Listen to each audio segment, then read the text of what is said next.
En la historia gloriosa y terrible de las conquistas y las guerras de todos los tiempos, destacó un joven, un militar, un guerrero, un rey, un líder que fue grande como grande no había sido nadie. Él unificó medio mundo en un parpadeo y por su gesta se universalizó el pensamiento griego, el pensamiento helénico, y formó uno de los imperios más extensos de la historia, también uno de los más efímeros. Bienvenidos a la historia. ¿Cuál historia? La historia de Alejandro Magno. En el siglo IV a.C., en Macedonia reinaba Filipo I, que era, gracias a su habilidad, llegó a reinar sobre toda Grecia y convirtió a su pueblo en una potencia. Filipo soñaba y planeaba conquistar Persia. Los griegos los griegos habían expulsado a los macedonios desde la batalla de Maratón hace más de 100 años y Filipo deseaba irse en contra de los persas que los habían atacado. Alejandro nació el 20 de junio del 356 a.C., hijo de Filipo y de su esposa Olimpia. La leyenda cuenta que la noche de la concepción, Filipo soñó que Olimpia yacía con una serpiente gigantesca. En la mitología griega sabemos que ese era uno de los disfraces favoritos de Zeus, el dios de los dioses.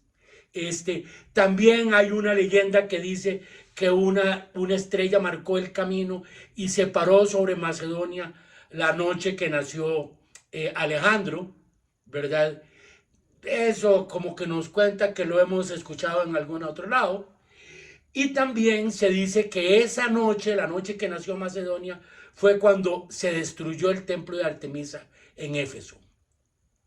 Esto, como ha pasado antes y después, en realidad se supo mucho tiempo después y probablemente fueron cuentos hechos por los griegos para mitificar a Alejandro. De todas maneras, sabemos poco de su infancia. Su mejor amigo era Efesión, que fue su segundo de a bordo en todas las batallas, en todas las conquistas. Siempre estuvo a su lado e incluso se sospecha o hay casi certeza de que también eran amantes. No, hay que destacar que la bisexualidad era un tema común en la antigua Grecia, en la sociedad griega. Ojo que hablo de la homosexualidad, no así de ser afeminado, que son dos cosas diferentes. El matrimonio era básicamente para tener hijos, herederos legítimos con una esposa legítima. El matrimonio era un tema mucho más de corte administrativo social, aunque por supuesto que la inmensa mayoría de las parejas y de matrimonios pues eran homosexuales, eran heterosexuales, ¿verdad? De hecho, existía en la antigua Grecia unidades militares formadas por soldados varones homosexuales únicamente, por parejas de soldados varones homosexuales que se utilizaban para batallas especialmente peligrosas porque se supone que se protegían más unos a otros. Bueno, volvamos a Alejandro. Filipo sabía que tenía que formar a un rey preparado y potente y por eso contrató a los mejores maestros de su época.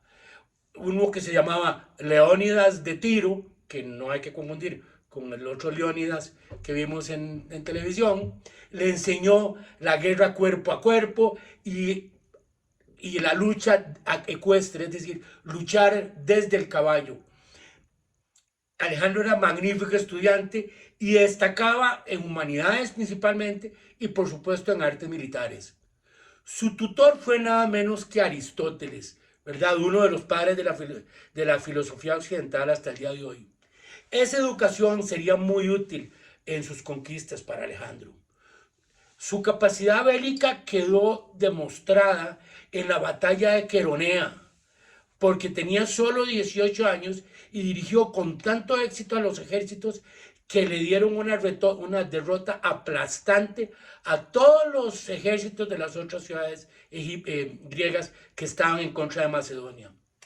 Su papá, Filipo, tenía la costumbre de tomar como esposa a una hija del gobernante de cada país, cada región que iba conquistando, ¿verdad? Para generar alianzas de sangre, y etcétera, ¿no? Y se casó con una macedonia muy jovencita, más joven que Olimpia, más joven que él y más joven que Alejandro, quien inmediatamente le dio un hijo. Este hijo evidentemente ponía en peligro la herencia de Alejandro como rey de Macedonia. Curiosamente, por esos días, Filipo fue asesinado y Alejandro tenía solo 20 años cuando ascendió al trono, y con las mismas se embarcó en la conquista de Asia. En el 354 a.C. arrancó hacia Persia. Como sus generales más cercanos eran sus amigos de toda la vida, sus compañeros desde la escuela. Algunos destacan, que luego los mencionaremos bien, ¿verdad? Antíoco, Ptolomeo, Seleuco, que marcaron la historia posteriormente. Alejandro avanzaba impalable, nada lo detenía. Él no lo llamaba conquista, sino liberar a los pueblos del dominio persa.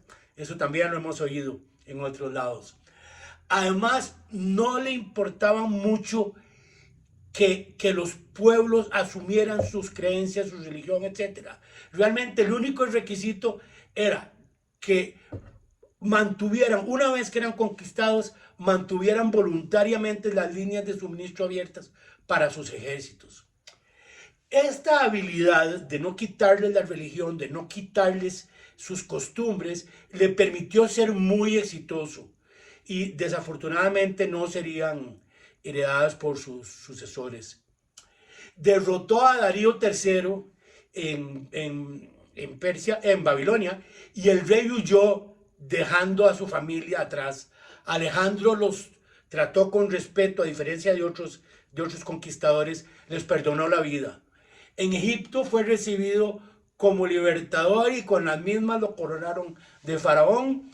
Él le encantó Egipto y ahí mismo fundó la ciudad de Alejandría, que un día en la desembocadura del Nilo, ¿verdad?, que a la postre se convirtió en el centro cultural y científico del Mediterráneo por siglos y siglos, ¿verdad?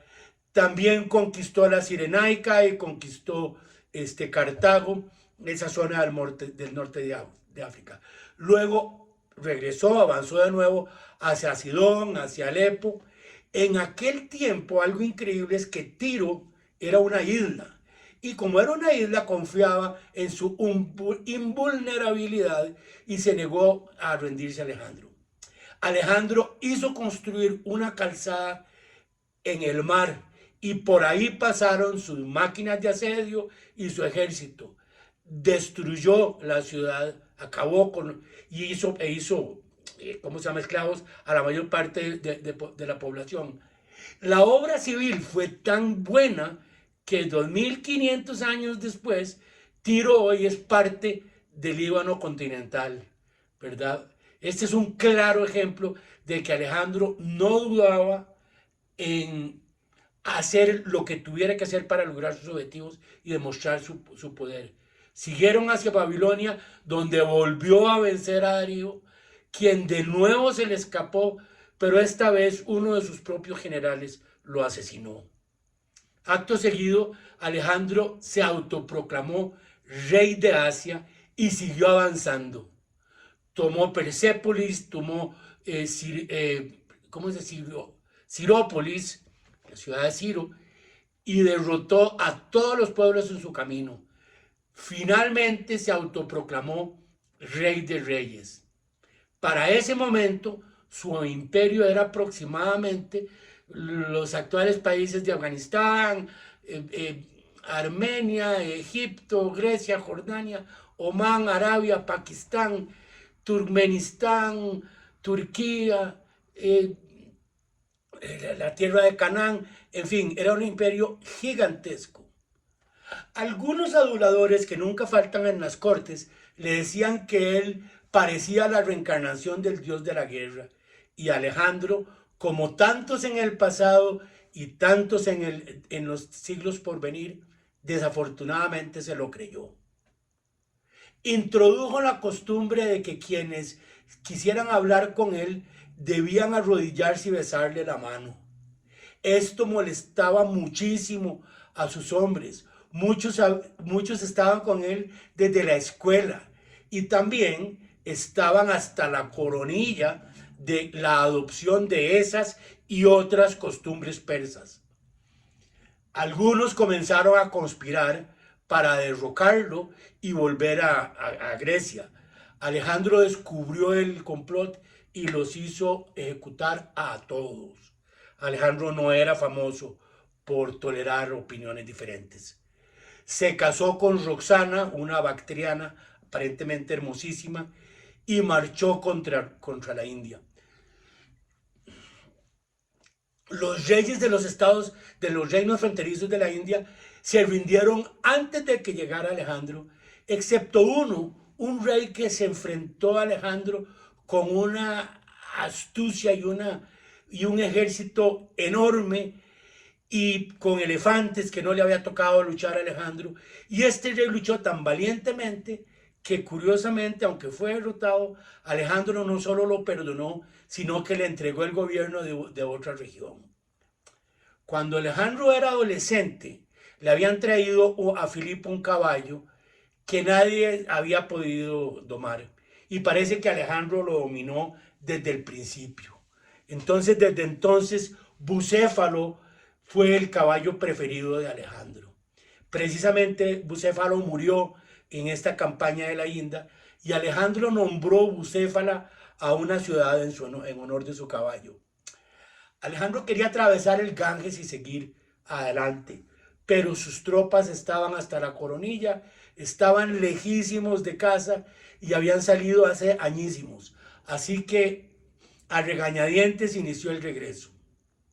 No sin antes celebrar un matrimonio masivo entre sus generales y soldados con mujeres nobles persas, unos por gusto y muchos por la fuerza, y algunos de sus generales se opusieron a este mestizaje obligatorio y continuaban criticando el gusto cada vez más notorio de Alejandro por la cultura persa.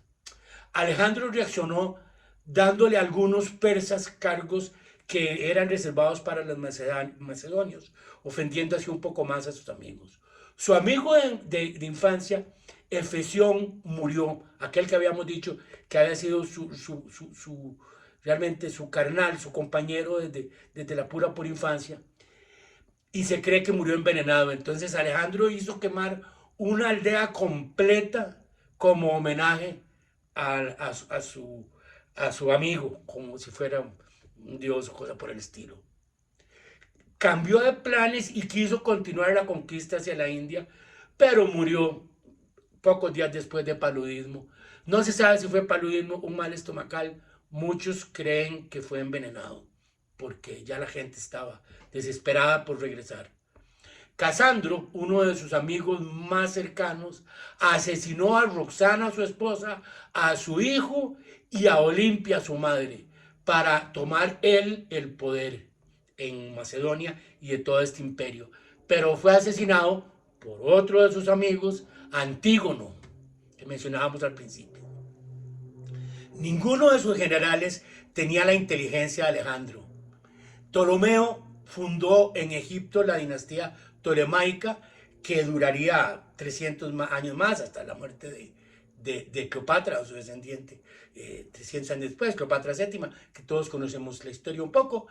Además, se trajo el cadáver de Alejandro, pues había una profecía que decía que donde descansaran los restos de Alejandro, ese país sería invencible.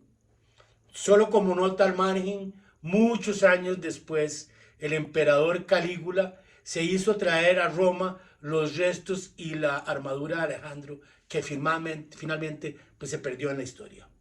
Volvamos al desenlace de la conquista de Alejandro.